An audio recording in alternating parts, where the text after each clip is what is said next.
Hello friends, welcome back. What's this? Weekly videos? Be like a proper YouTube channel soon. That's right, I'm back with a tournament report. This is from the Light the Beacons tournament, or event day, because we're fancy, apparently in Walsall. The only thing that's fancy in Walsall, it's fair to say. This was a 3-game, 2,300 point tournament at the inappropriately named Board in Brum. B-O-A-R-D, Board, see? Well, anyway, it's a gaming store. It's not actually in Brum, if you don't know. If you're an international visitor to the page, welcome. But Brum is what people call Birmingham.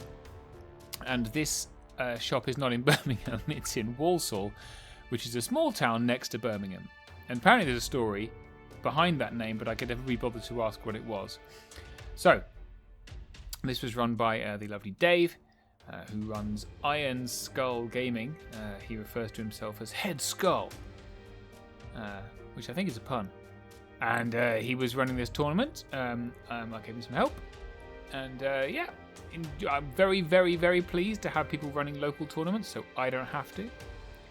And to this tournament, I took my Kingdoms of Men. It's a 30-player tournament, a big tournament, really, for the region. And I bought my Kingdoms of Meh version 2, which you may have seen in a recent battle report against Richard. So, if you have, apologies for boring you again. But basically, this is, I think, all the good stuff in the list. There's very little in the list that isn't here that's any good, in my humble opinion. So we have, for infantry, there's a lot of infantry options in Kingdoms of Men, but spear phalanx are far and away the best. They're extremely cheap and they're extremely good. So they are only melee 4 and defense 4, which is not that great. They do have 15 attacks though, because they are a phalanx unit. Generally you find spear units in Kings of War tend to have more attacks for reasons that I don't know. So they're 13-15 nerve, which isn't brilliant. However, I have taken the captain down here, who has rally 1. So we'll try and keep him near them. We have 3 regiments. And we have 1 horde. All of them have been given the Indomitable Will special rule. This allows you to shake off a waver, become fearless once per game, which is kind of cool. And pikes, which gives them ensnare. So this is a phalanx and ensnare unit. Very, very good against flyers, against cavalry. Typically, very strong armies in Kings of War at the moment tend to have quite a bit of flying. Flying units are very strong because they can really outposition you, so having a strong phalanx core I think is a great thing to have at the moment. The Horde's got a great nerve at 20-22, so rallied up to 21-23. Pretty cool. So that's my melee kind of slow moving, doesn't really hit very hard core. And then I have 2 units of fanatics. My army originally started off with 8. And I've paired them back, but I'm still holding on to that principle. So this is the Berserker unit for Kingdoms of Men. They are, as everything with Kingdoms of Men, a little ineffectual on their own, so they have to take them items. They do have Wild Charge. They charge up to 13. They are Crushing Strength 1, which is rare for Kingdoms of Men. This unit has been given Blessing of the Gods, I apologise, which gives them Elite, so they can reroll their 1s to hit. This one is the real MVP with Brew of Sharpness, so it does melee 2+. So they're kind of very squishy at defense 3. But they've got a good nerve at -15 or -16 if they're rallied, so they can, most games, get 1 charge off before they are crushed. Another big hammer is some Beast Cavalry. So I've painted up some Elf Dracons and put Basilean bits on them. Worth saying my army is pretty much all Mantic apart from the heroes. And that's the General and the Captain. Generals and the Captain, so and the Wizard. So everything else is mostly Basilean or Northern Alliance for the Fanatics. But the Beast Cav have got Basilean bits on Elf Dracons. They look pretty good. You'll see them in a minute. And you tend to take all the upgrades with these Beast Cav because they're good. They basically become better Dracons. So Flying, Thunder 1, Vicious, and Indomitable Will as well. So they can be wavered once. I have 3 Ballistas because Ballistas are amazing. They hit on 4s, they're piercing 2 attacks each. So you're averaging 3 hits a turn without cover. And then you have Blast D3, so they are increasing the number of attacks. So you tend to get 5 or 6 hits a turn if you're very lucky. Some games you do 4 damage the whole game. Some games you take off a defense 6 unit in one go. they're very swingy, but they're also very cheap and people fear them. So if people start selling expensive characters and things after them, it's only 180 points they're fighting against, so pretty worth it. I've taken 2 wizards. I've not overspelled them. I've given them Bane Chant and Hex, Bane Chant and Lightning Bolts. They're both Bane Chanters, and they've both got something else to do if they're not just throwing themselves in front of units to die. Whoa, steady on there. We've got the Captain, who's kind of the main inspirer. I am short on inspiring in this list, so he's the main inspirer. Because although all 3 generals I've got here are inspiring, they tend to fly off and do their own thing. The Captain is a Crush 1 individual with Mighty. Rallying, he has the Master Tactician rule, which allows you to redeploy D3 units, but it's a bit of a gimmick, really. I think I used it once. So, yeah, not that great. But he's got a good nerve. Nice little character. And then real MVPs of the list, 3 generals on winged beasts. These are mini dragons. 7 attacks isn't good. 14-16 isn't good. But they are cheap. And they are Crush 2, Thunder 1. Fly, nimble, very inspiring. Hit like a ton of bricks in the back. And they tend to get rears a little bit.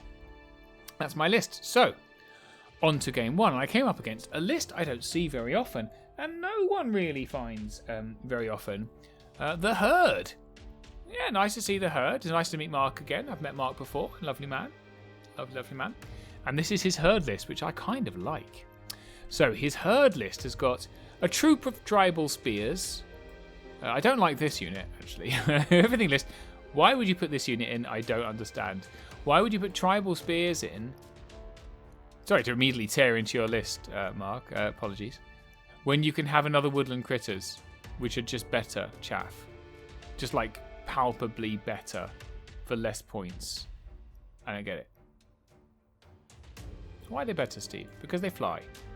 Yeah, that's pretty much it. They fly. And they die quicker. I think they're a better... I think, you know, you can have harpies in the Herd list. How much do harpies cost in the... I'm just going to quickly look up on my phone as we're talking. Herd. To see how much harpies cost. Are they under Herd or the Herd? Of course under the Herd. Harpies. Let's see. I think harpies are better. Yeah, harpies are 90 points. Right, so 5 points more. And you get a speed 10, melee 4, 8 attack, fly, nimble, pathfinder, vicious unit. So I don't get why you'd take either of these units over harpies. Anyway, moving on.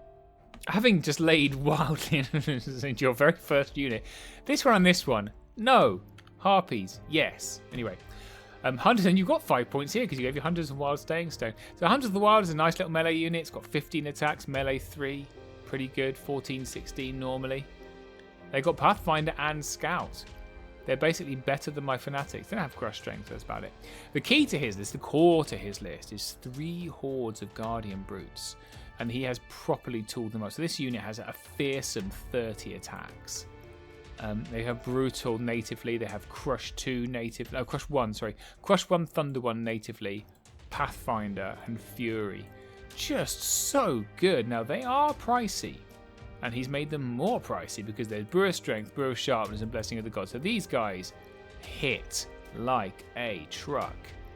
He's got a regiment and a horde of Shamblers. To go with them, he's got the Tree Herder, who's got the Wiltfather upgrade. So they all are vicious. Cloak of Death, very, very, very nice.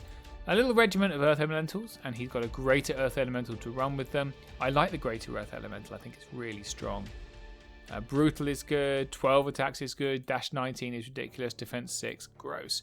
He's got a Great Chieftain, who's a lovely little melee hero. He's basically better than any melee hero I've got. And a Glade Walker Druid. And the Glade Walker Druid has Ring of Harmony and Nature in Balance rules. Now let me tell you what they do, because I can't remember. But luckily I've still got it open on my phone. Glade, where the heck are you? Glade Walker Druid. So, we have a Nature in Balance. As a rule, is while within 6 inches of another friendly core elemental unit, it can reroll all ones on his Fireball, Blizzard, Hex, Heal, and Surge. So basically, this Heal 4, he can reroll ones as long as he's near the Forest Shambles or an Earth Elemental. Nature Imbalance, I think, means he can cast twice. I think it's that one, isn't it? Nature Imbalance. No, that's I'll just sort of Ring of Harmony. I mean, yeah. So he can heal one elemental unit and then immediately heal another. That's pretty good. Yeah, so nice little list. A couple of things I'd change, as I've already ranted on about unfairly. Sorry, Mark. Let's go into the game. So we are playing Control, my least favourite scenario, and I've immediately put my army on the board before I took a picture, like an idiot. So we have a height 3 hill, a height 3 hill. We have a height infinite forest. That's correct, a height infinite forest. Height 6 building here, height 4 building here. Just to confuse you all, don't worry, it won't come up even once. And we've got 2 height flat pieces of difficult terrain here. There's a little wall here, a little wall here. Alright, none of that matters because he's got Pathfinder on his entire army. Playing Control, if you don't remember what Control is, it's the one where the board is split into 6 segments, roughly like this. And if this is my side, which it is, to my opponent, this one is worth 2. To me, it's worth 1. Right, this is worth 1. Oh, that's rubbish. Do it again, Stephen. This is worth 2 to me, and all the other sections are worth 1. Right, and max unit strength in those sections wins at the end of the game. And we deploy thusly. So have a look at the army. So we've kind of gone a little bit kind of toilet bowl deployment. He's going to come this way. I'm going to come this way. So he's got his 3. So these are 2 of the Guardian Brutes. And the other one is here. This, I believe, is the scary one with sharpness. This is the Brew of Strength one. And that's the elite one. Okay, there's his woodland critters. Tree herder here. These are the Hunters of the Wild. Forest shamblers, So yeah, some nice minis. These are the whatever the thunderous scouter unit that I didn't like was called. There's some forest shamblers, very nicely painted, little mantic models. And over here, these are the earth elementals. All the elephants are earth elementals, which is kind of cute. And this is the greater earth elemental. So when we're deploying, I really wanted to wait for him to put down his height 6 stuff, because I've got. I had a look at what I wanted, and I thought, yeah, I'm gonna play off this hill and this wall here, because I'm gonna try and get some hindered charges. It's the only bit of terrain I've got. I want him to not be bothered. And he started to deploy heavily over here, and I was like, great, because I don't want to face these Guardian Brutes. They could just hang out over there. So I put a General and Winged Beast over there. And then I put my other flyers down here. Right? And I thought I waited off on putting on my ballistas until he'd put down his Greater Earth Elemental so I could just shoot it. Because ballistas are one of the only things that can hurt that monstrosity with its -19 defense 6. There's some cool models. So we've deployed one general down here with the Beast Cav. Right? There is the Wizard with Lightning Bolt. Then we have Spear Phalanx. These are the Sharpness Berserkers. These, as you can see, the Elite Berserkers. One of the generals in the middle. Here's my Horde. Here's the Wizard with Hex, who's going to Hex the Glade Walker Druid. That's the captain here. Doing some rally outs like that. And then right over there, upside down, is my other general. Alright, we're cracking to turn 1. Now, he wins turn 1, but gives it to me. We're going to chat about it afterwards. And I was kind of like, I think I've got so much speed, you need to be putting pressure on me and taking turn 1. In my opinion, Control's one of the ones that you could go second, because you want to be jumping into the sections last. So there is method behind his madness. And I push forward very, very hard, because it's an all melee army I'm facing. He hasn't got any shooting, and I outspeed him across the board. Everything I have is faster than him. So I've got one general here and Beast Cav here, one general in the middle. This is my Hex Wizard. He's going to Hex the Glade Walker Druid, who's over there. And there you go, and I do. And I also push down my general. You can't see him, but he's over there. Just maybe see him in a minute. So I Hex his Glade Walker Druid. Sorry about that. Massive 1 damage there from bolt throwers. You know, ballistas do what ballistas do.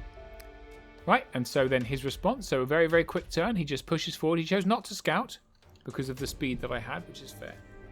So he just kind of shoves forward. He's being cautious on this side because I have a general over here. You can see him. He's right here. He's far enough. I've pushed him out as far as I can.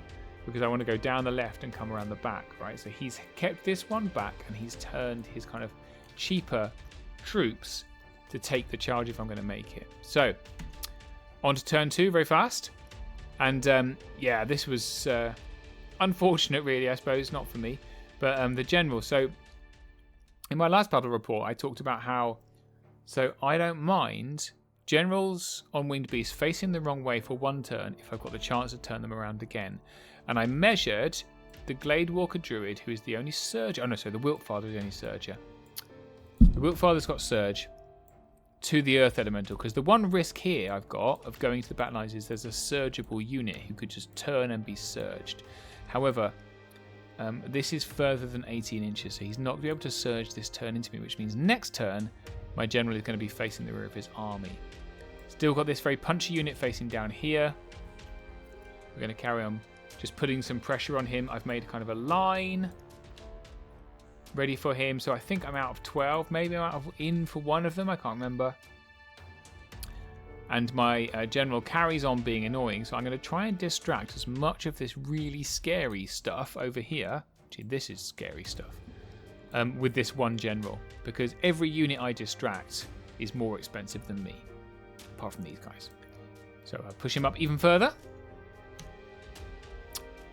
Bolt throwers do another 3 points of damage. Let's go. Still can't hurt him though. And do I fail to hex this turn? I can't remember. On to his turn 2. So he pushes very hard. My line of sight's like this, I think. So he pushes his critters down here to face this way. And to my delight, turned both of these very, very scary beasts. What are they called? I've forgotten what they're called already. Oh dear. Memory is the thing that I missed the most. They are called Guardian Brutes. This way to face me, which is great for me. He's got his melee hero here. And I think the melee hero is just within 20, which might be a mistake or might not. Let's see.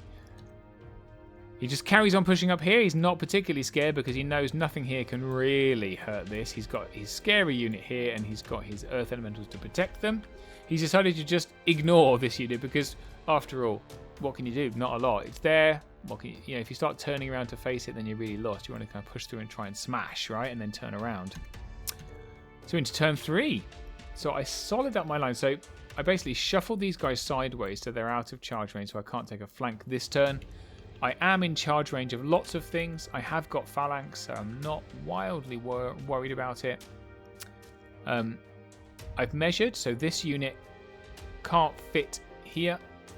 So my wizard is safe to carry on hexing these guys here. The captain, however, was not safe, so has legged it. He's hiding behind the house. And yeah, so I was able to take that charge onto this guy.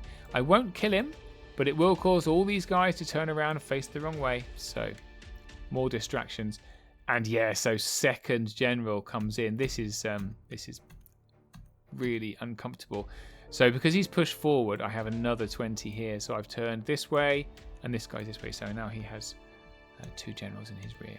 So it's always a good idea, if you're facing flyers like this, to measure back where they can get to. So this one kind of jumped back here. This could have been prevented by the earth elemental angling a little bit more, like this. This one, if he'd have spaced these out a little bit more, I wouldn't have been able to jump behind him. As it is now, he has 2 generals in the rear of his line, which is actually 3, which is not great. And I've just pushed forward to say, well, come on then, have a go. What I want him to do is to come on here, probably not kill me, break on my lines. And even if he does kill me, I've got these guys in the flank as well, wherever he turns. So that's the plan.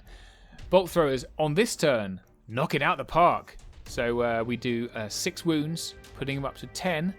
So a 9 kills. Well, I don't kill him, but it doesn't matter. And then I do 4 wounds onto this chieftain guy. And my first double 1 of the tournament. Very exciting to see. Note the colour of the dice. Turn 3. So this is how we look. We're in a very threatening position. However, this is what you call crunch time. In they come, and they do. Boy, ooh, in they come. So both Earth Elementals come against this unit, and the Guardian Brutes come against this unit. Let's see how they do shortly. On this side, so he decides that he doesn't need both Guardian Brutes. One can come, so he's turned this one around to deal with my general in a minute. This one is coming down to play with my troops, which isn't so great, as are the Hunters of the Wild. So my distraction technique's not working, thanks double one. So yeah, Earth Elementals knock it out of the park. Look at that, 8 wounds. I've managed to not put my Inspiring close enough. So he just needed to roll a 7 once, and he did. So that's goodbye. Even hitting on 5s. Pretty solid performance there from the Earth Elementals. However, 6 wounds. Guardian Brutes not feeling quite as agile on their 5s. And knock me up to 6 wounds and a waver. Which is fine because I'm going to shrug it off with Indomitable Will. And then he puts both Shamblers into my Horde for 9 wounds, and we're okay. Oh, there's his double one. In fact, not just okay, he double one me in return. It's nice, isn't it? Counter charge to my general does 3 wounds. Doesn't really matter because if this guy doesn't die, oh dear.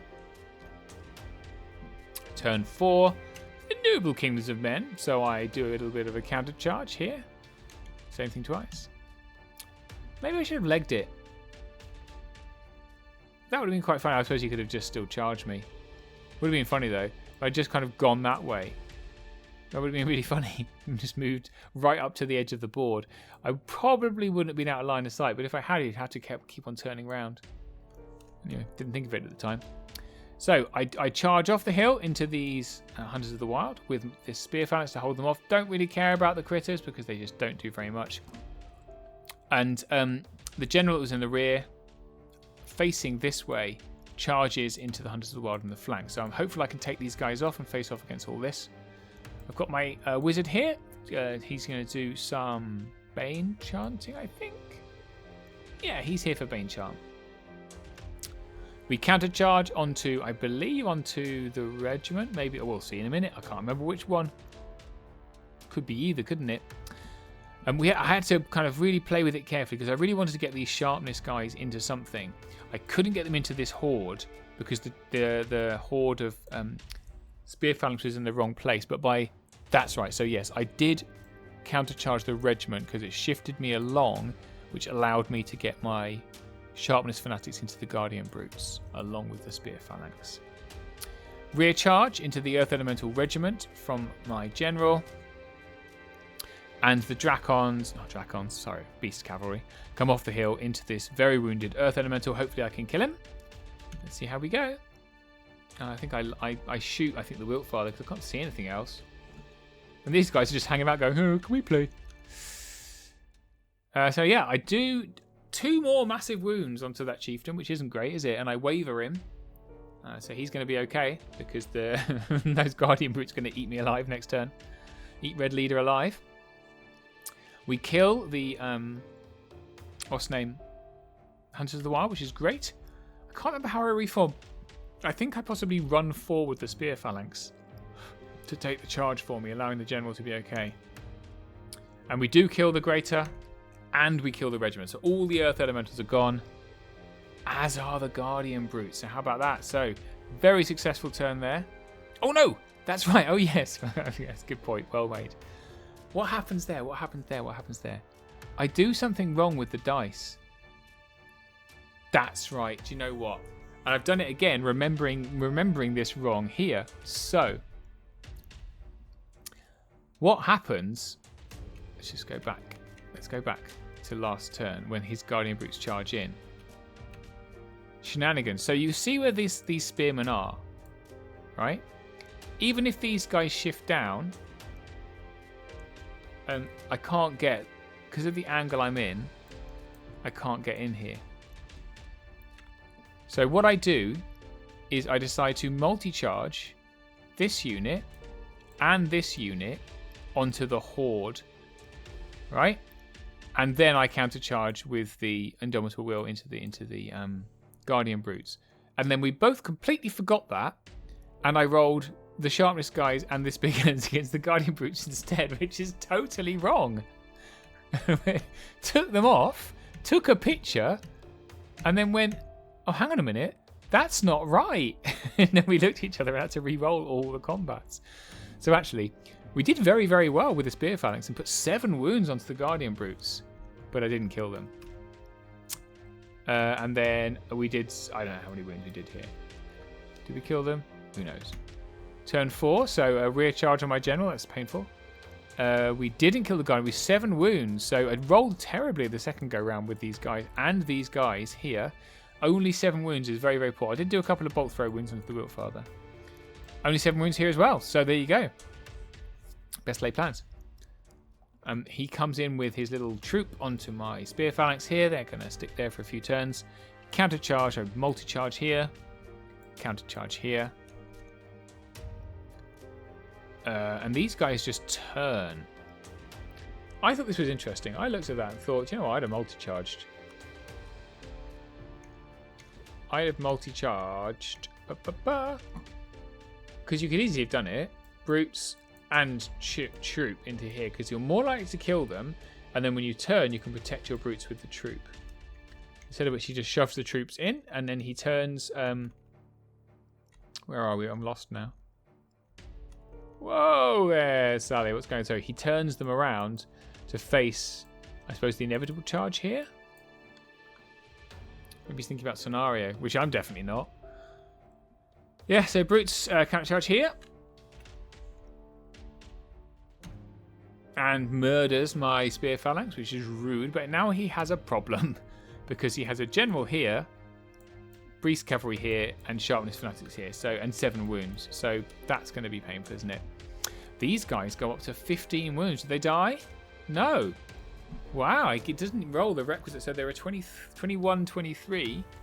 So he would have needed a 6 to waver. Doesn't roll it. Bad times. By the way, the reason this looks weird is because this guy's come off his base and I've just stuck him on top. Not this guy, sorry. He's here. There's his feet, in case you can't see him. This guy is sitting sideways on top, which is why it looks a bit odd. Anyway, he wavers me on 3 wounds. Very rude. Must have rolled a 10. Indomitable will. And my general dies, so that's great. Turn 5 for me. So the board looks like this.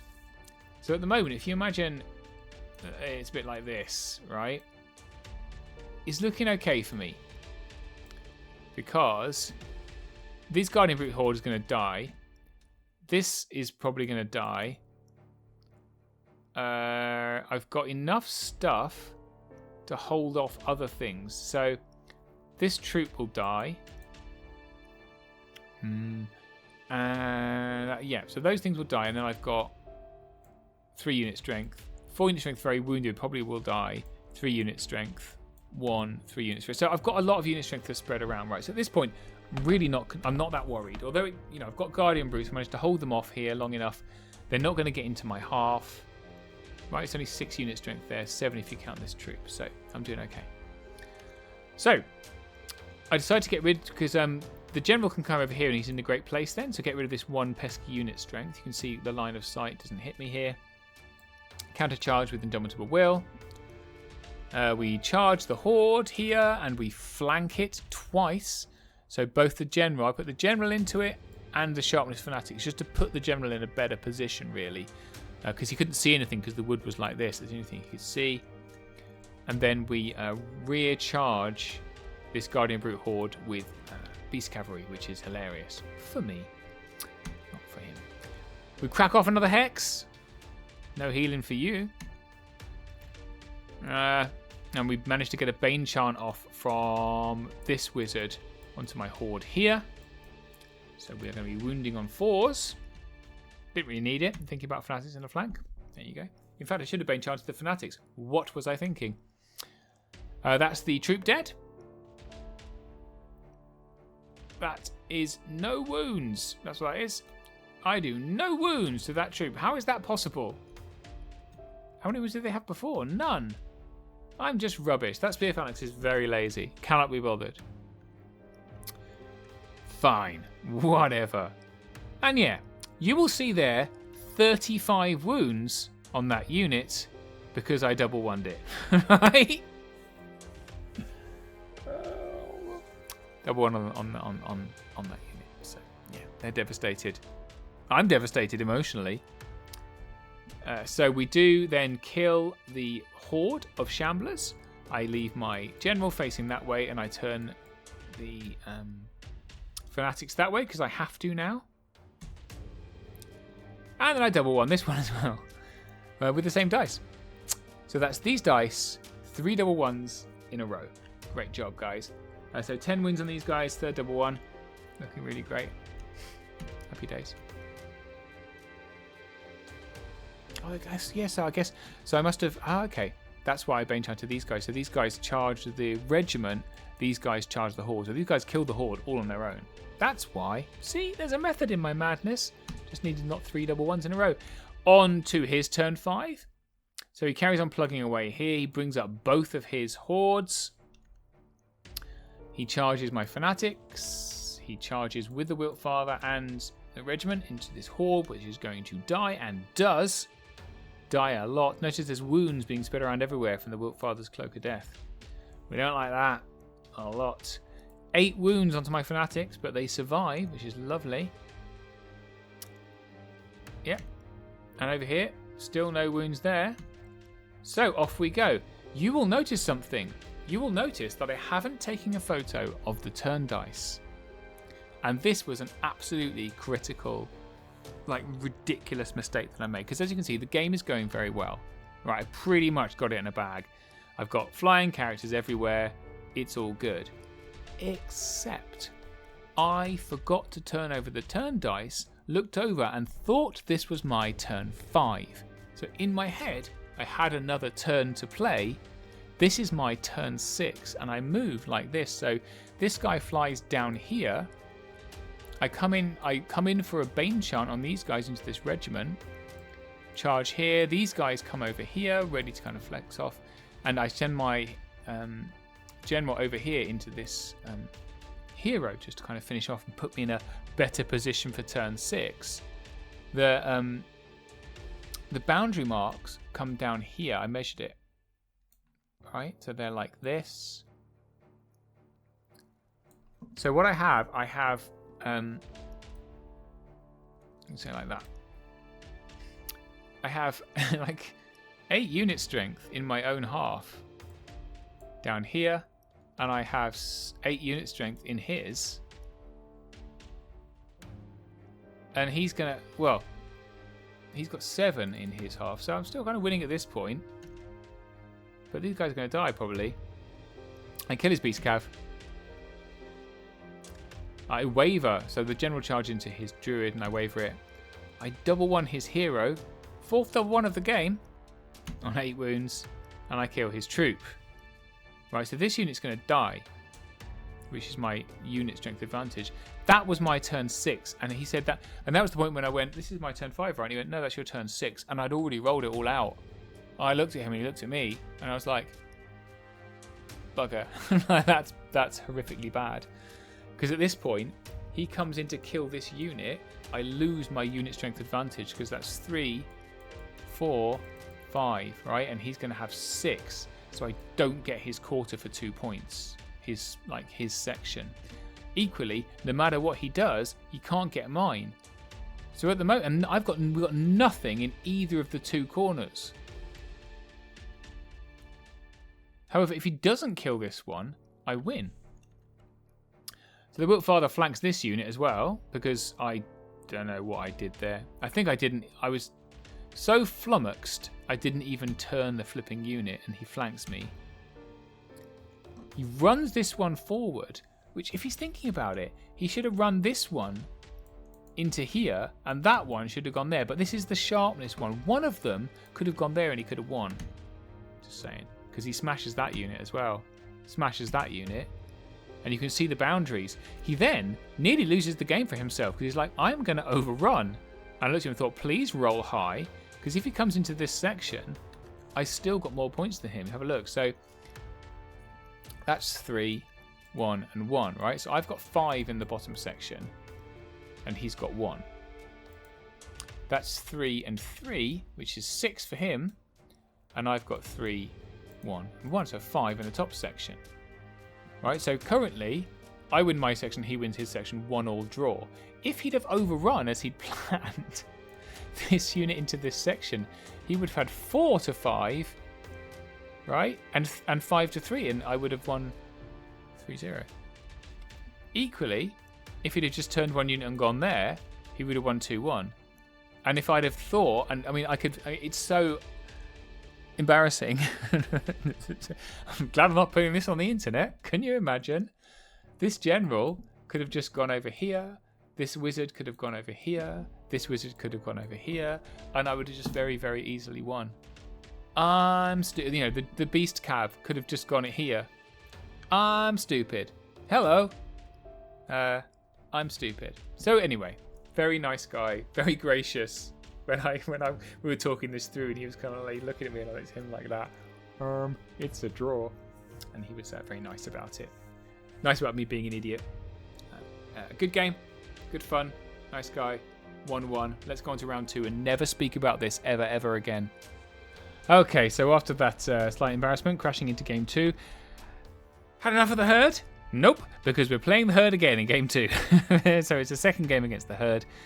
This against Robin, who is a newer player, it's fair to say, with a very different list to Mark. So this is his list. So he has a regiment of Longhorns. I like this unit because I didn't realise they have rallying for herd. That's good. So this is a great start unit. 12 attacks. He's given them Thunder 1. Deal with their Crush 1, so they're actually a little bit hitty. Hunts the Wild Regiment again. I guess you don't want to leave home without them. 2 troops for Harpies. Tick, big approval from me. Hello, in fact, I'd like to combine these 2 lists, put all of the Guardian Brutes with the Harpies on this list. And I think you'd have a pretty... Anyway. Horde of Guardian Brutes, just naked. 2 hordes of Lycans. So there's lots of werewolves in this list, which I think is cool. I think Lycans are cool.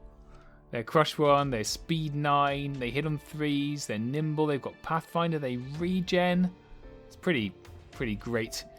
And then a regiment rather of Gur-Panthers. I don't see regiments very often. Oh yes you do. Are they the ones that are a swarm? Can't remember. Yeah, must be swarm. 12, 14 nerve, so there's a small... Anyway, whatever. Why would you take... back into this again. Why would you take Gur-Panthers when you can have more Harpies?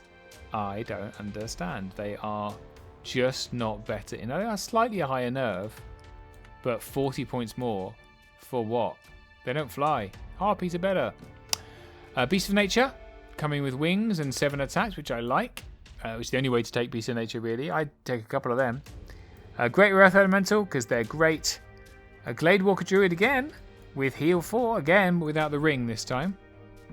A Lycan Alpha, who's to run with the Lycans. That's a nice kind of addition. You kind of get a special character, can't you? Like Moonfang? Moon. Everyone knows Moon, right?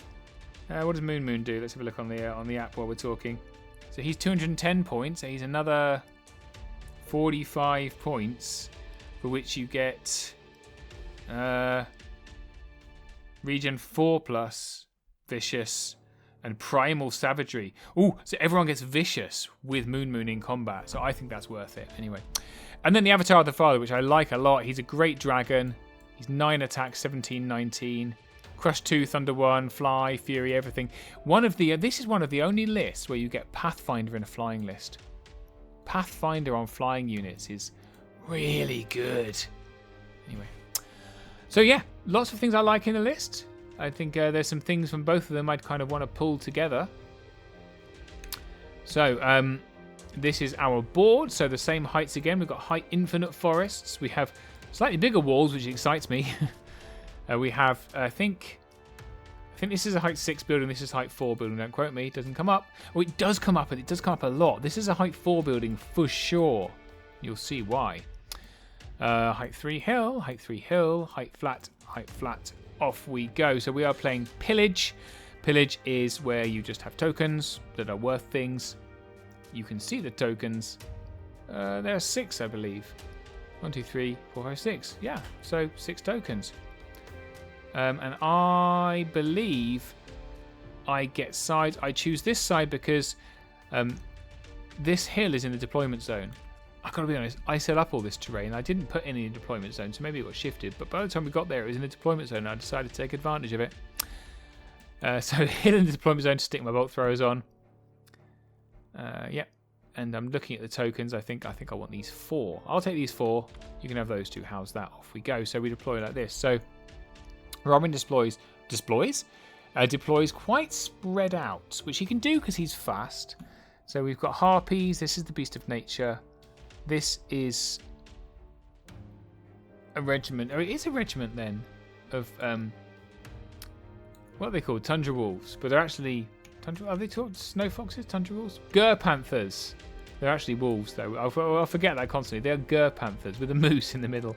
With brilliant miniatures in this. He works for a wargaming company in Nottingham, and he's just picked up loads of cool minis. You'll see loads of them through this battle report. This is his Earth Elemental, and these are Hunters of the Wild. These are the Longhorns with their Rally 1.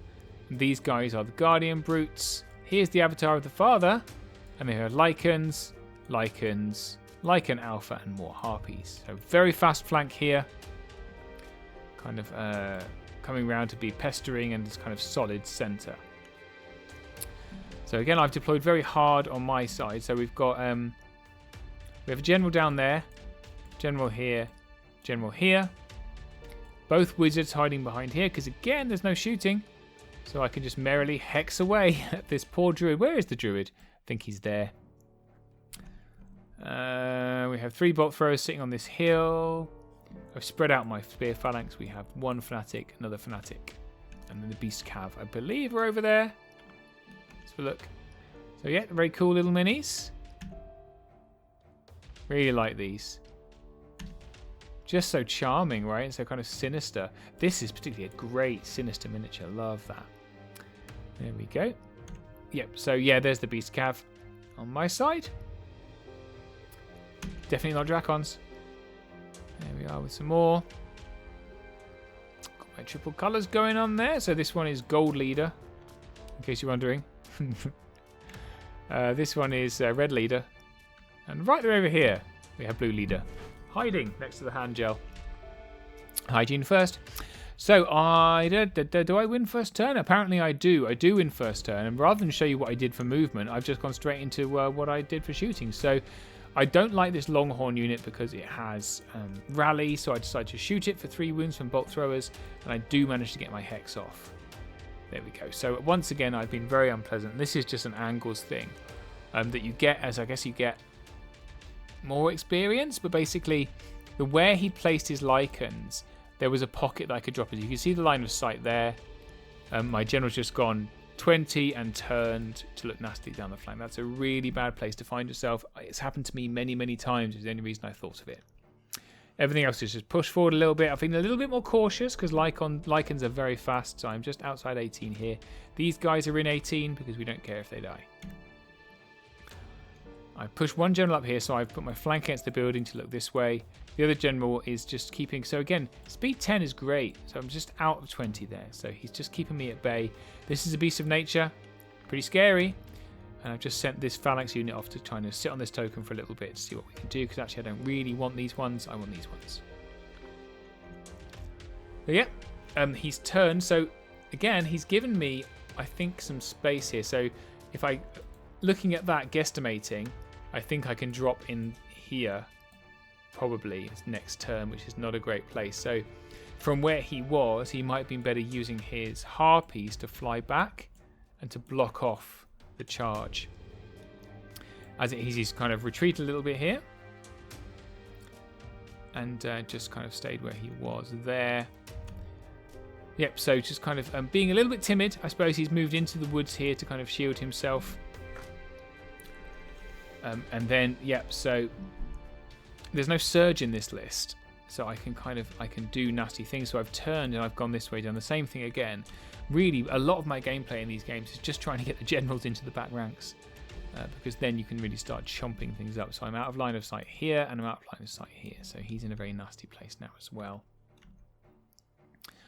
And I was trying to give, I think, Robin a bit of help as I went along. And I did feel bad because you don't want to patronise people, right? They're grown adults, but sometimes you're kind of like, maybe you want to think about this a little bit. So yeah, so that's where that general ends up in the back of his ranks there, which is a nasty place to be. Everything else is pushed forward. And we carried on hexing and shooting. So at this point, he's like, I'm not going to do this any longer. This isn't fun. And so he just charges in. So long hordes and guardian brutes into my horde here. And likewise, he's like, do you know what? Forget it. You can get stuff. He just comes forward with everything that he can. So one horde into this regiment. The other one's just come forward. Because the line of sight for my general, I think, is facing that way. So he can't see these guys so they can move forward safely. Yeah, so he turns the harpies around to look at this general. And he brings the earth elemental this way. And likewise, because I'm facing this way, this is my line of sight, right? He can move these guys down. He moves his beast nature all the way over here, doing kind of what I was doing to me. So 7 wounds there from these lichens onto my spear phalanx, and wavers them, which is me. But we've got Indomitable Will. His Avatar of the Father. The reason I said it was, remember I said it was important before, the height of the building, because the Avatar of the Father, if we can find it, is here, right? He's height 5. He can see over this height 4 building, so he merrily flies over it. Into my spear phalanx, and then I forget they have phalanx, and he rolls on 3s rather than 4s. Yeah, it doesn't matter. He does 6 wounds, so they're okay. All of those troops into phalanx, unfortunately, can't roll 5s. 8 wounds there, so into turn 3 for me. So yeah, the general does mean things. So which one is this?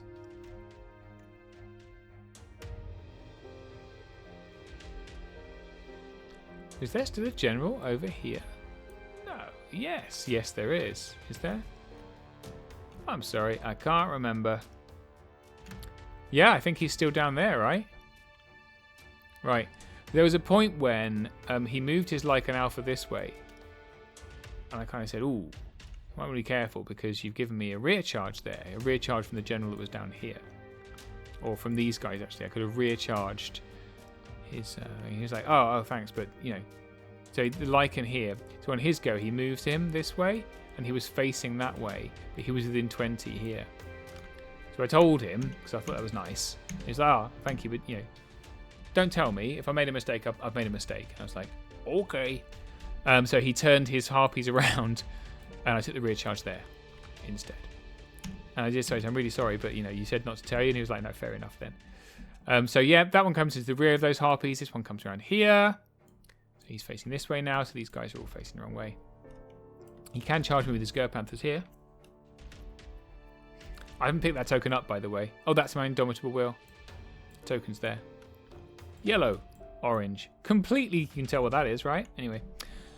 So yeah, we have a charge from Fanatics onto the harpies. A counter charge here. Don't think I charge with these guys because they can't charge anything yet. All I do is move them up so he can't nimble charge around here. My general here, what do you do, chum? Do you just stay there? I think I forget to move him, and he very kindly allows me to move it later. Because he's facing that way, he can't do anything. I think he just comes down here. Counter charge into the Longhorns with my Horde, which allows my Elite Fanatics to charge into these Guardian Brutes. And counter charge here. So that's bolt throwers onto those werewolves for 3 wounds. Hex, Hex be hexing. And yep, so then I take the rear charge. That's right. So I then, yeah, I rear charge into these guys. So he was facing this way. I'm fairly certain I know what's happening. I'm not sure anyway. Harpies die. Longhorns die. So there goes the rally. 8 wounds onto those guys. Even with the Bane Chant, can't get them. But we do kill whatever was here. Oh, that's the Longhorns. Yeah. So it's just showing the re4. Oh, no, it's not Longhorns. That's werewolves, Lycans on the right-hand side of the board, isn't it? So we kill them. 8 wounds and manage to roll a... Wow, that's a hell of a roll. 17, roll a 9. Twice? No, just once, I think. Into turn 3 for the herd. This is the state of the battlefield. So I'm doing very well on this side. So he's got 1 Lycan left and these harpies, who I don't kill. Really? Maybe I just forgot to roll it. I obviously forgot to roll it. That's kind of funny. Because we're hitting on 2s and 3s. And I didn't even notice that he just carried on. Oh, wow. I'm stupid. All right, so, yeah. These Guardian Brutes not long for this world. He has got some guys coming up here. He's still got this Greater Earth Elemental as well. And he's got his Beast of Nature over there. So he definitely has tools to play with. So yeah, these guys turn round to face here. The Earth Elemental comes down here. He's allowing me a flank there. But he is defense 6. So he does kill my Sharpness Fanatics with a double charge. Just 1 wound there. So we've remembered Phalanx now. So he's now -2 to hit. Attack times. And he charges. So we charge. What happens here?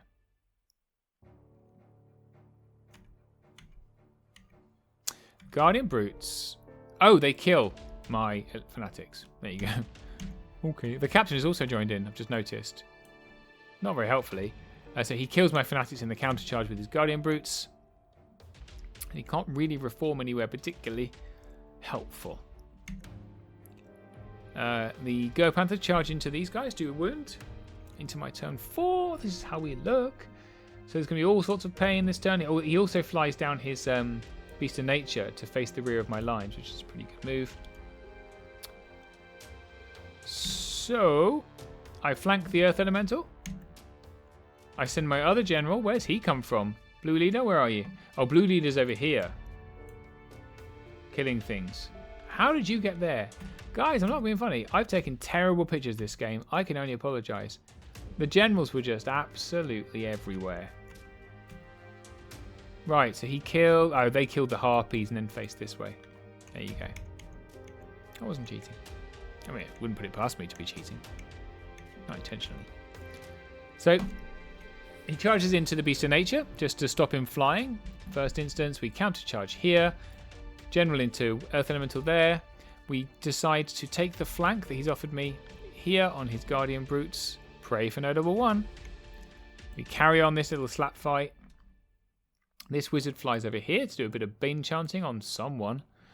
And then we charge. So the other general decides not to fight with the Lycan Alpha. I'm going to shoot him instead. And I fly into the flank of these Harpies to put him in a good place. And then everything else just charges these werewolves. I get a Bane chant off.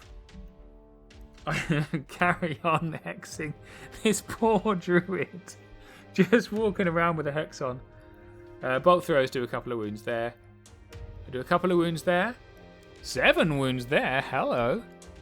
No wave or anything though. Only a 12, 14. So I must have rolled under a 5. 3 wounds on the Avatar of the Father. He's loving life. Yeah, well, you could have predicted that, couldn't you? My 5th double 1 of the tournament. That's 28 wounds. It's on Guardian Brutes again, and a double 1 again. So yeah, my horde's getting recharged.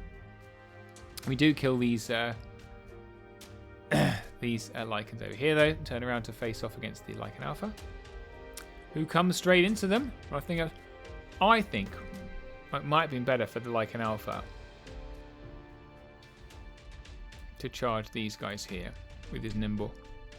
He's not going to kill him, but it's better than trying to charge into Phalanx and getting generaled in the flank. Counter charge. What does this unit do with its billion wounds? Oh, it decided to charge the Horde. I don't think it's a great idea. I think he should have charged the Wizard. Or maybe the Captain. I don't know. As it was, it's only a few. So, well, 15 attacks, but he's got 30 in the rear. It's going to be hindered because they're on the wall. That's probably why. That's why. So he decided to come in the rear here. It was hindered up to 4s. Still 45 attacks. Anyway. Come in the front as well. Counter charges with his Beast of Nature. Who could have just moved off and done other stuff, to be honest. Carried on slap fighting here. Counter. The Earth Elemental took 5 wounds by the look of it, and they decided to countercharge my general. There you go. Yeah, like an Alpha wavers my regiment. Nice work. A waiver there as well. They've still got Indomitable. These guys, I don't think have got Indomitable Will anymore. I think we used it. These guys are wavered, but will use their Indomitable Will.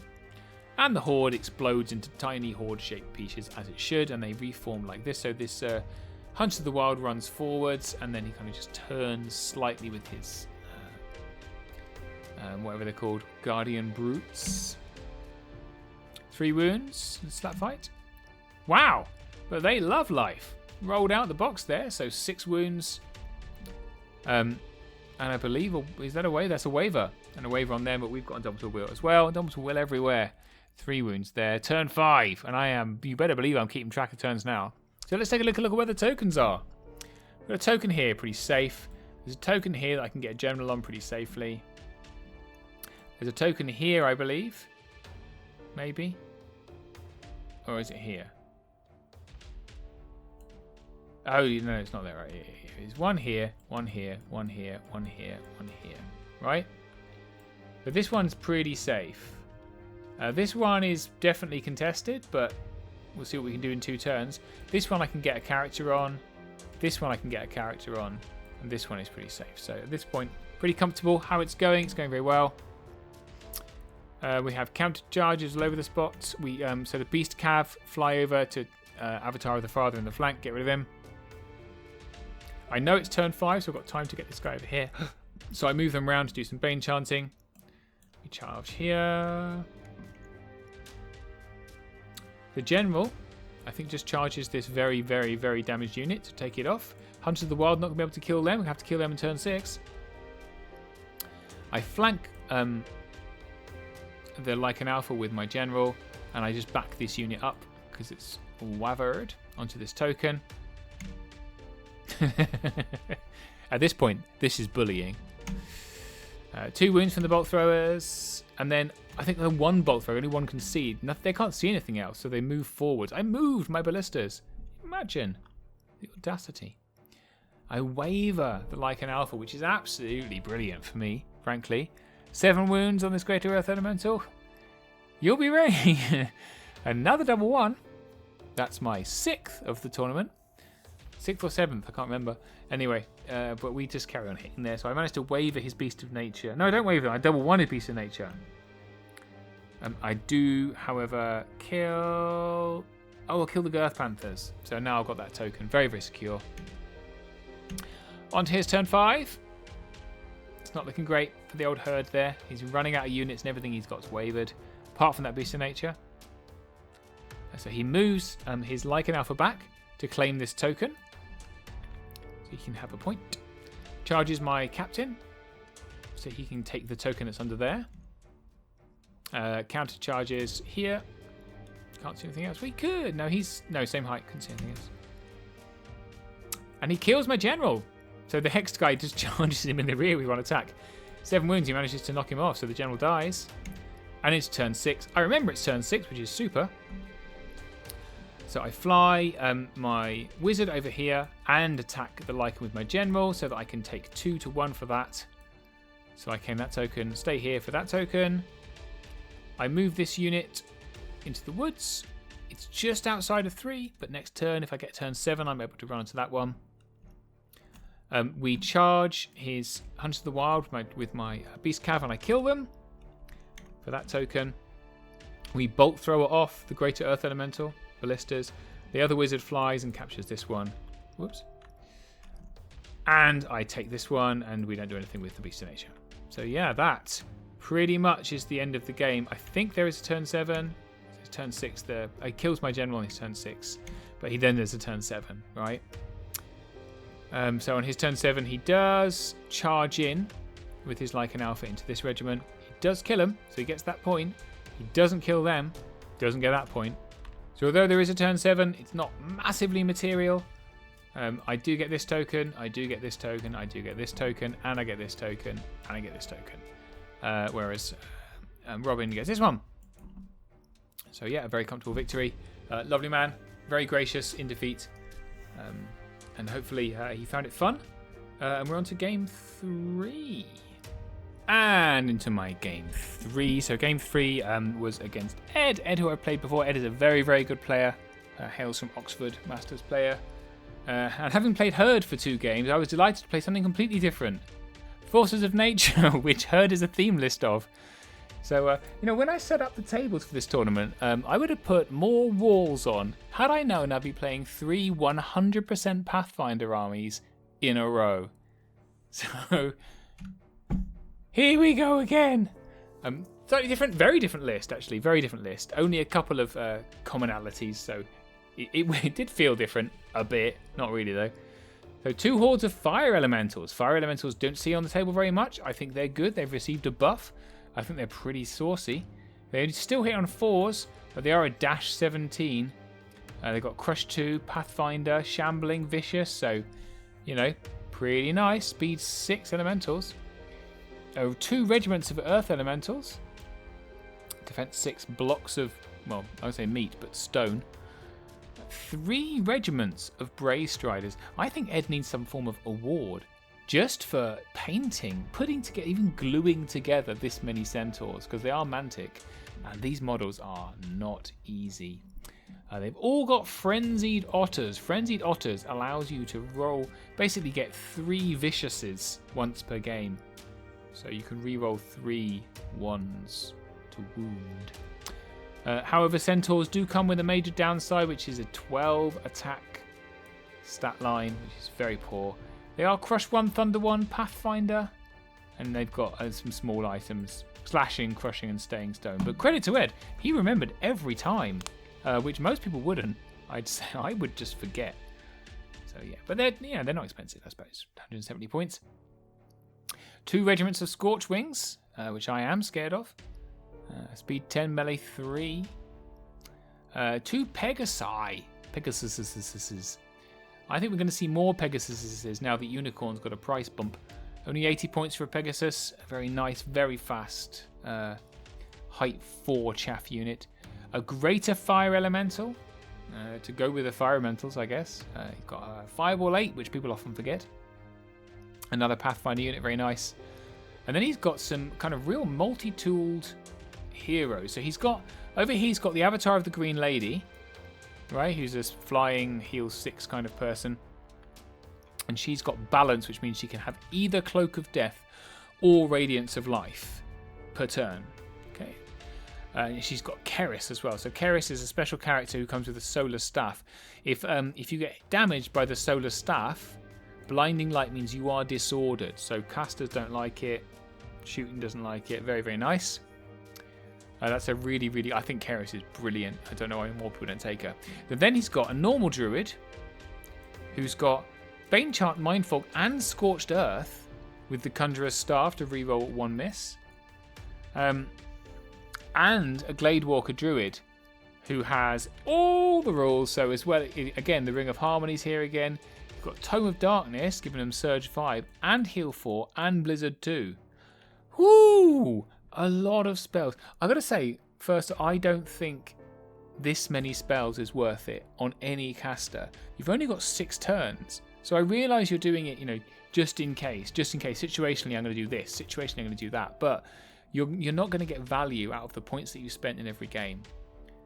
And it's very easy to lock these down. As we've seen in the last 2 games, when Gladewalker Druids have spent the entire game hexed. Guess what's going to happen this game anyway?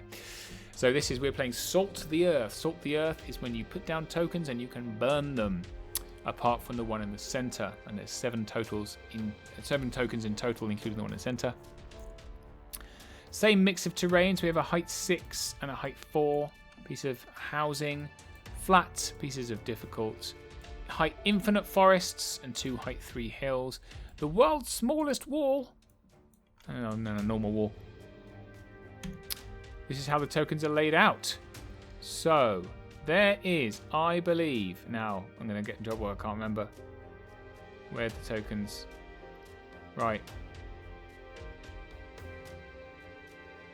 There's one down here. There's one on this hill. There's one down here. On one side, I think there's one underneath these Scorch Wings. Or there's one here. I think it might be under this Fire Elemental unit, actually. And there's 2 here. So I think I get to choose sides, and I choose this side. And I'm thinking it's because of this token behind the forest. I'm happy to put a wizard there, just sit on it for the rest of the game. So that's pretty much why I do it. Although he does have this tiny wall to contend with, everything else doesn't care. So this is Ed's lovely, lovely, lovely, beautiful army. Scorchwings here with the normal druid, the one with Scorched Earth. Some fire elementals and some more fire elementals. This is the Gladewalker druid. Let's remember what they come with. So many spells. Surge. They're the Surge caster and the Heal caster. So Surge and Heal. First Centaurs, staying stone Centaurs with these little otters. Aren't they cute? Look. Ah. Double Earth Elementals. We have double Pegasus with the other Scorched Wings and all the rest of his Centaurs. This is the Green Lady. This is his Greater Fire Elemental. What a beautiful army. Big fan. So against that, let's just go back to the wide shot. What have I put? So fast side down here, you can see I've got one General Red Leader and my Beast Cav. Then I've got my kind of meat in the middle here. So we've got one more General. I've got two of the, I've spread it out a bit more this time. Two of the Spear Phalanx guys over here. One to help here and one to help here. Here's the Captain. Here's the Elite Fanatics. Wizard. Right? It was funny. As he was setting up, he was measuring very carefully and muttering about how I didn't want to get my Scorched Winds shot off on turn 1. So I waited until he got that down and then started to put my bolt throws. You see I've left this lovely gap here for the bolt throws to shoot through, and I measured perfectly so that I would get an unhindered shot. And then I moved everything forward and realised I'd given myself cover. Best laid plans. Maybe think about your first turn of movement before you measure everything. Yeah, there's my army for the last time. There we are. The last general's down there on the other side, as he tends to be. And I win turn 1. Yes! Again. So I've had turn 1 in every game this tournament, which really, really helps, I'm going to have to say. So yeah, so we come up very hard. This building, annoyingly, is exactly 10 inches across, which means a general cannot, fly over and face that way. Very annoying. So we move like this.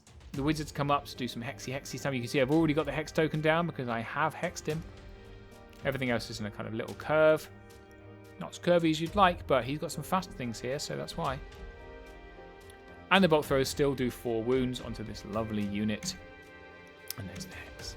And even better, I waver them. I waver them turn 1. Take that, Scorched Wings. Into Ed's turn 1. So, this is how the battlefield looks before he moves, and so he moves up quite aggressively. This was a real mental challenge on this side. I was really trying to work out. So, these guys move 16. These guys move 10. 10.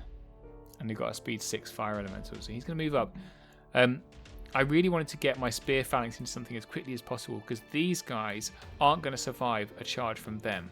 Neither is this. So, working that out was really tough. He just turned these guys sideways, so they presented a nastier target. Now, this is exactly how you do flyer defense, if you're watching. So, obviously, I've got this general here who really wants to come over here. So, he's turned his cavalry facing this way. So, there's nowhere I can get that isn't covered by their charge. So, flying over this turn is not going to happen. Equally, I can't get in here. These guys are in a line. Oh, it doesn't look like it, but they are. And I'm out of charge. I could charge into this one here. That's just about 20. That would be such a bad idea. So turn 2. So I play it a little bit more cautiously. I offer these guys for a Pegasus to charge because I think I'll kill them immediately on a counter charge, and I've got other things to come forward. And I push forward with these guys who took 3 wounds from a fireball last turn. So I'm offering units that I don't care about with a backup of units that are going to crush you in the face. He has to do something about these because there's 3 of them, right? I realise these guys are out, but yeah, I can do what I can do. And so again, so by the way, this reason this wall is here because it's underneath the earth elementals. We couldn't fit. You see, I'm just playing quite cautiously, but building this curve. So I've got a decent gameplay kind of area. I don't jump over. I simply move back a little bit. But I do shoot off the Scorching. Look at that. Magnificent. 5 more wounds. So I really roll with the Ballista this turn like crazy. Into Ed's turn, so he's got nothing to lose. He pushes forward very aggressively. Yeah, got another hex off, by the way. So he does move off this token that's back here now. But he's presented a very strong line here. So these guys are in line with the back of these fire elementals, and these guys are all in line here. So there's no nasty flanks I can do with flyers.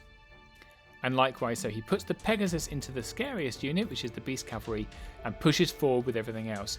Now he makes a very, very, very small positioning area, which I do take advantage of. But you can see he's got his back, it's covered by the Scorch Wings. He's pushed forward with all his centaurs. They're going to have to do something. And that is shooting from the Solar Staff. I believe I am disordered. Am I?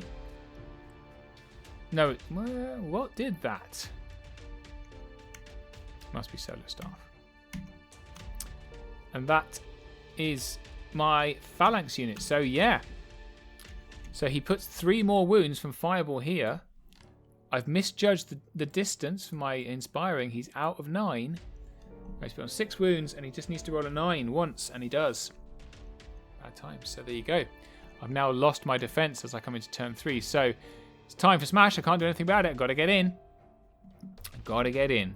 So once again, the general has... So I can't go and face this way 10. But I've measured this. This is out of 16. I decide I need to get him to the rear of the line. So I go forwards. And I'm facing the wrong way. But next turn, I won't be. Okay.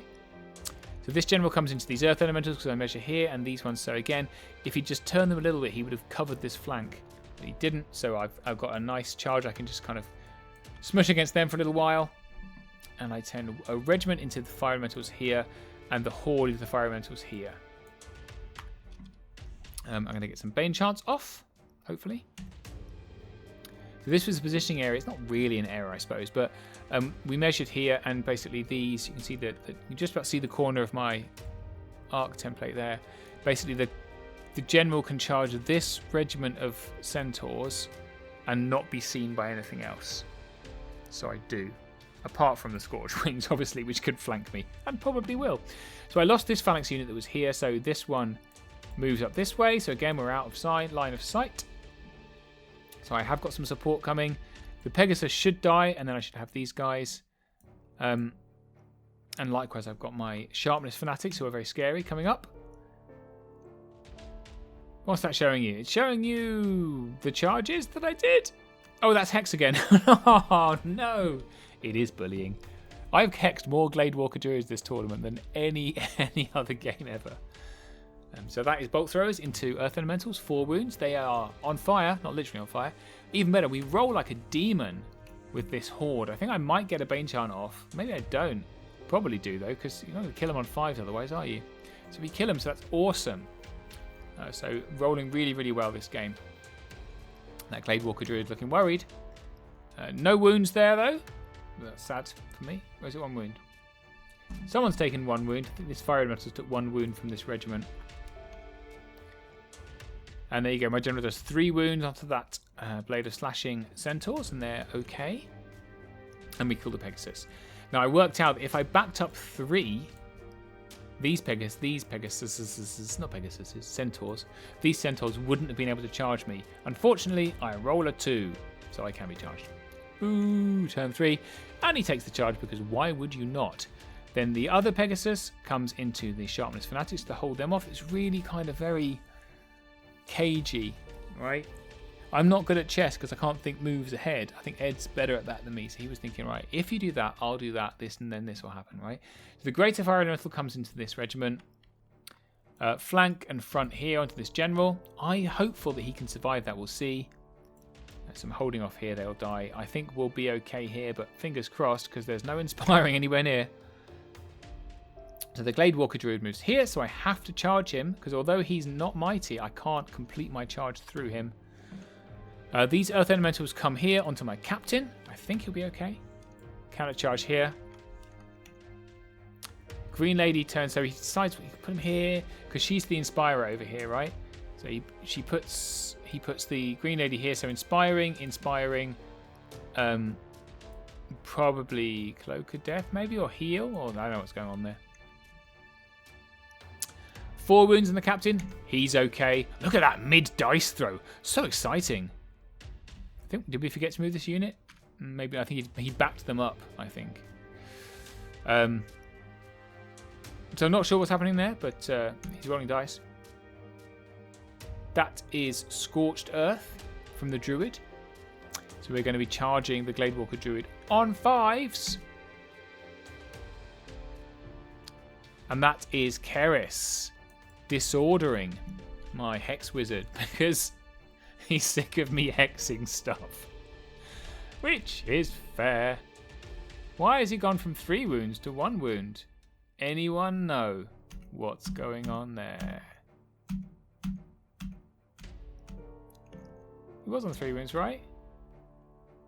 Oh, no, he didn't. Did I? I can't remember what I said. Did I say 4 wounds? I was wrong. The 4 wounds obviously belong to the Earth Elementals. And then he did 1 wound to me, to the captain, who doesn't care. She's stoic, that captain. Canonically, a he. So 6 wounds from the Fire Elementals is not great, but that's Phalanx for you. Even more annoyingly, if I do kill the Gladewalker Druid, I can't overrun into the flank, despite wanting to.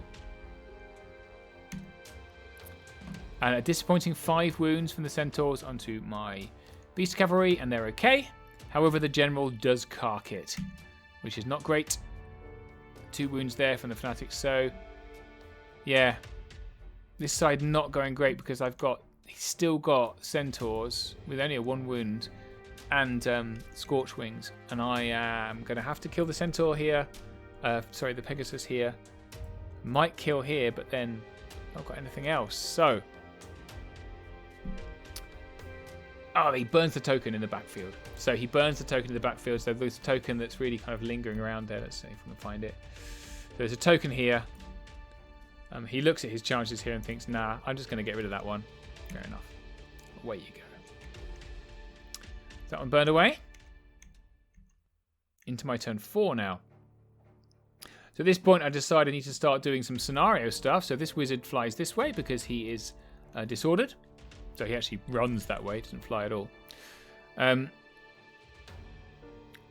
So I probably couldn't have done that because he wouldn't have been nimble anymore, right? So he couldn't have turned twice and gone that way. I cheated. I'm sorry. Moved off the hill here for reasons, not sure why. I think I was going to do a Bane chant here because these Fanatics are going to come into these Earth Elementals with the Captain. If the Captain doesn't actually charge, what he does is move away, just because if they'd have multi-charged, both units would have been hindered onto this piece of terrain. So instead of that, the Captain just moved off far enough away so he's an inch away, and so that the charge from the Elite Fanatics was not hindered. So at least I get 3s followed by, if I get a Bane chant off here, 3s followed by 4s with Elite. We take that charge and we take this charge. This General flies down, so let's see if I've got a picture of it. Yep. So I fly out of the line of sight of these Centaurs, so I'm facing the rear of things, flanks of things, and this General comes, I'm hacking away. We're hacking away, hacking away, hacking away. That's bolt throwers. 3 wounds there. We do kill the Gladewalker Druid, which is amazing. So he spent the entire game hexed and then just died. Sorry, man. Reform like that. We do kill the Earther. We get the Bane chant off. We do 6 wounds, which is great. And then we roll the requisite 5, I think, whatever it is, to take them off. That's good. And then we run forward with this unit. Over here, we kill both of these units. And then we back away. I'm not sure if this is out of 16 or not. We'll find out in next turn. So exciting. Some wounds going on here, but not many. And so, yeah, into Ed's turn 4. So the Scorch Wings take on the Dracons. Hang on a minute. Where's... Oh, yeah. So that's why. So the Scorch Wings take on the Dracons. These guys were out of 16. That's just showing turn... That's his dead pile. They're showing his turn 4. Oh, they weren't out of 16. Boo! Sad times. Maybe out of 16 for the Dracons. So Scorch Wings into Dracons. And Centaurs into my Sharpness Fanatics, who already got a few wounds. Not great. Carrying fighting there with the Greater Earth Elemental. These guys turn around and face this way. You can see that he's kept him out of my line of sight. Earth Elementals carry on here. Keris, I think, is coming down to look after ballistas that are proving too deadly. Continuing to charge here, so they should come off as well. There you go, that's Keris. Solar staffing my ballista, so they're not going to be shooting next turn. One of them isn't. And then, yeah, so he takes a lucky mind fog from this druid onto my wizard who had 1 wound. He gets it off, and then he rolls a 10 once. And mind fog. If you can roll 10s, it's great. So one of my scoring units is out, so I'm not going to get both these tokens. I might get one of them if I'm lucky. These earth elementals cannot hit for toffee, up to 5. However, those fire elementals can, and obliterate my phalanx unit. So he's positioned himself, so I have to potentially come into this field unless I do something clever, which I'm going to try and do. And the fire elemental takes off that regiment, so I'm running short on score units. And then he rolls a fair amount of damage, so 6 damage from the centaurs off of his 12 attacks, but then he double ones it. That's actually my dice because he took his away, but he does double 1, which is unfortunate. And he wavers my unit. And he was like, oh, I'll take a waiver. And I was like, indomitable will. So that's like cheating, isn't it, really? Into turn 5 now. Very exciting. Is that 2 screenshots for turn 5? I was so excited I took 2. This is how we're looking. So there's a token down there I'm not going to get. And there's this token here. And I've got a wizard. However, he keeps flipping mind fogging me. So that is a concern. We have... where is there a token? 1, 2, 3. 1, 2. Yep, so this one is gone. We have this token here, which is going to be lots of stuff he can get on. There's a token here with lots of stuff he can get on. And a token here. So this is very tight. Very tight indeed.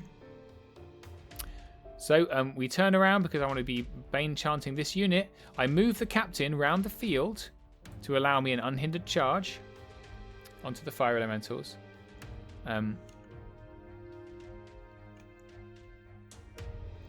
I move... I don't think I charge Keris because I couldn't see him. So I just move these fanatics up. I get a Bane chant off there. What else do I do? Oh yeah, we put a rear and front general into these earth elementals. Because I'm just round... I really want to just be protecting this token now.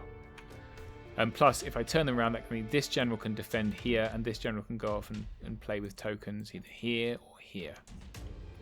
Or maybe even here. So Bane Chant goes off. And then we... so we waver them.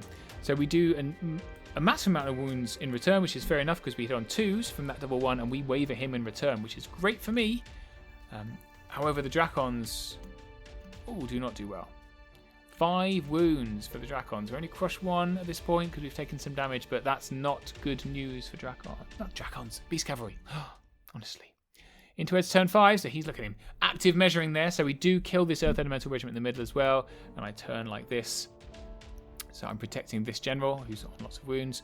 I kill the Fire Elementals, so protecting there as well. So I can now claim the center. I can probably claim this one as long as this wizard doesn't die.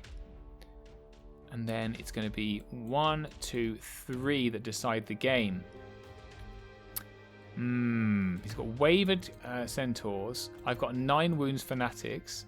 I've got 7 wounds here. 5. Oh, there's wounds everywhere. Who knows what'll happen? So he starts off by moving this way. And I look at that and think, please do that. I've got a rear charge with a general. He does realise later and change it. He backs these guys up and turns the fire elemental round. So that's pretty sensible because if I do come in and kill you, the fire elemental will kill me. Keris just moves around here to carry on shooting things. And then he realises it's a mistake and says, I'm going to take that back and charge your general instead. And I was like, aww. Yep. And so we are, what are we doing there? That is heal. So the Green Lady heals all 5 wounds off the Scorchwings. Which is very rude.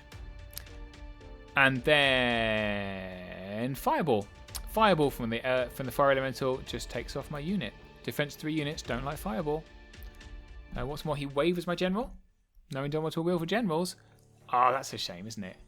Just 1 wound from the Scorchwings. And waver on that unit. However, this time I do not have Indomitable Will because I've already used it. Wavered 2 turns in a row, so I cannot fight back. Into my turn 6, so they just back away. I back away strategically. I'm out of charge here. I'm out of fireball range. I want his Scorchwing unit to charge me and not remember that they can just turn around and fly onto that unit. The captain rear charges the druid to stop her mind fogging this wizard that jumps on this token. However, I do foolishly leave that wizard within range of Keris. The horde moves onto this token to capture it. I just stay here and I fly my general over onto this token. So he's out of line of sight, but we do capture it. Because he's facing that way, obviously. You can just back him up and contest it. But that means if there's a turn 7, he'll die. And then I'm going to shoot this unit with my bolt thrower. I've shown you that already. And I get them off, so there you go. We go from 7 to 11 wounds with bolt throwers, with ballistas, and we take them off, so that's great. There's one worry out of the way. And I've turned this way because I'm going to run on this token if there's a turn 7. So at this moment in turn 6, I've got 1, 2, 3. And Ed doesn't actually have any because he's got this one to get. There's only 5, I want to say. There should be another one. Oh, the other one's down there. We can't get that one, right? So he hasn't got any at this moment. So if turn 6, we finish here. Assuming nothing dies, I'm all right. This is Ed's turn 6. So he turns him around. Another charge into them here. And he takes the bait. He takes the bait into the Dracons because I think the fear of Dracons rear charging you on turn 7 is probably more. So he takes the bait into them, which is great for me. And then, having been wounded with 1 wound, the Druid charges my wizard. Desperate times. Have a look at that. That's sad, isn't it? So fireball onto with cover onto my general. Puts him up to 7 wounds, takes him off, so I lose that token. No wounds there, though. He also kills my Beast Cav and turns this way. So the plan is on turn 7, he's going to come down and get this token. And he turns his Centaurs. Get this token. So even then, there is a turn 7. So on the turn 7, we bolt throw off these Centaurs. We charge the Druid and kill them with my Captain. And then I run over, so I double charge, go at the double, rather, with my Fanatics onto the token. He charges me with his Scorch Wings. He doesn't kill me. And everything else is dead, literally. All right, this is the last wide shot I could find, which is back in turn 6, but we'll quickly recap what's going on here. So these Centaurs got bolt throwed off. This guy got fireballed off, as did this guy. Fireballs all over the place. The Horde is okay, so I get 1 point for this one. His Druid is dead, so I get 1 point for this one. My Fanatics have come here and are tussling with these Scorch Wings you could just about see, but they are more unit strength, so I get this one. So it is 3 to the forces of the Kingdoms of Men. To the forces of the Kingdoms of Men, that's what they're called. Whereas he has this one with his Fire Elemental. So I think that is it. So yeah, what a bloody battle. A fantastic opponent. Before we find out how I did, let's have a quick look at some of these armies. This is a very cool army. I believe they are salamanders, but they're all turtles. In some cases, turtles riding dinosaurs. That was very cool. This one I prized for, I think, best non-mantic painted army. This was Ed's beautiful Forces of Nature that you've already seen. Plenty of. This is a kind of cool Basilean army, kind of half Basilean miniatures. Actually, no Basilean miniatures. We've got Annias. He's actually Basilean. Everything else is, there's some like Terminators and stuff here. I like the colour scheme. It's a very elite Northern Alliance army, but it's very nice. Here is my friend Scott's Salamanders, very nicely painted. Particularly his Tyrants are excellent. Really, really nice Empire of Dust army. I really, really liked these characters. Look how cool they are. Got the Shobit there and some really kind of sinister other miniatures. I have no idea where they're from, but they are awesome. This is my friend Andy's Rats. His first outing for his Rats. I think they're looking spectacular. He did very well as well. He was doing excellently. Lovely little dwarf. Bissell Dwarf army. This is Steve Evans' army from Lazy Pirate Painting. Go and check him out. And this won Best Painted, Best Magic Army. Just a spectacularly nice army from Russ. He's roughly local to me, but he's a 3D sculptor, amongst other things. He's sculpted quite a few of Mantic's minis, apart from other things. And he kind of customized this army. So this mini down the bottom, so you can see they've all got customized chef's hats on. It's just so good. And it's led by Gordon Ramsay. It's a mini sculpted like Gordon Ramsay. Ridiculous. The whole thing is ridiculously nice. It's so good. So good. So lovely. Look at these characters. Aren't these so good? Man. So anyway, I ended up in 3rd place, which was a pleasant surprise. Some submarining going on there, thanks to my unfortunate draw, which was all my own fault in the first game. A jolly good game against Ed at the end, but plummeted me up to 3rd place, which was very nice. 3rd place by 1 point. I got this certificate. I do prefer a trophy to a certificate, but I don't want you to be churlish about it. I'm very grateful. We've got some swag as well. I've got some classic skeletons there, and some spray paint. And a little dice bag. There you go. That was the 3rd place that I got. Very nice. Very, very good. So thank you for watching. Hope you enjoyed this tournament report. And I'll be back soon with another live battle report. What's this? Content everywhere. Catch up soon. Please tell me everything I did wrong, as I'm sure you will. And I'll catch you next time on Death by Dragons.